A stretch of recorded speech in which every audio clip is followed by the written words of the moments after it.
My liefste hartjie, hoe ongelooflik trots is ek nie om vandag hier te kan staan as jou amper vrou. Vandag stap ons uit die kerk, nie as twee mense nie, maar as een hart.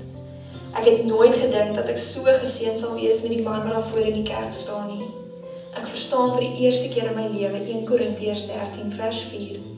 Die liefde is geduldig, die liefde is vriendelik. Dit is nie afgunstig nie, is nie grootpraterig nie en is nie verwaand nie.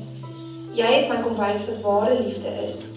Die Here het presies geweet wat my hart nodig het en toe gee hy vir my soveel meer. Ek is die gelukkigste vrou, want vandag word ek jou vrou. Ek beloof jou dat ek elke dag van my lewe sal probeer om die perfekte vrou vir jou te wees. Die vrou wat jy verdien. Mag ons liefde alles oorwin wat oor ons pad kom en vir jare wat voor lê sal vashou aan 1 Korintiërs 13 vers 4. Ou hartjie, knip jou oogies 2 keer want hier kom ek. Lief vir jou.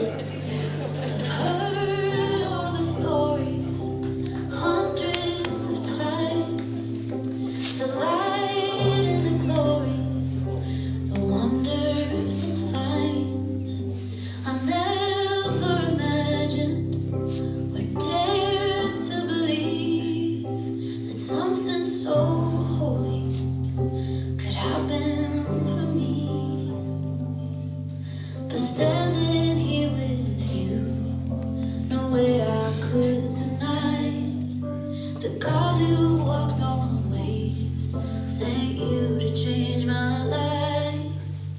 I used to think miracles had to be water turned to wine or the parting of the sea, but when I look in your eyes, I see heaven break through, and it's making me believe my miracle is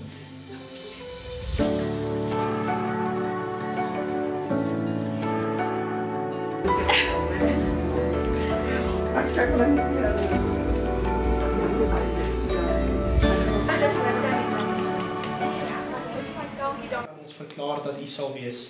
Here, ons gebed is ook dat hierdie boodskap van vandag, maar ook die boodskap van die woord, elke dag saam met hulle sal dra, dag in dag uit die woord sal oordink en hulle lewe daarvolgens sal inrig, sodat hulle iets van ware geluk ook in die huwelik kan ervaar en ook gaan uiter in die wêreld waar hulle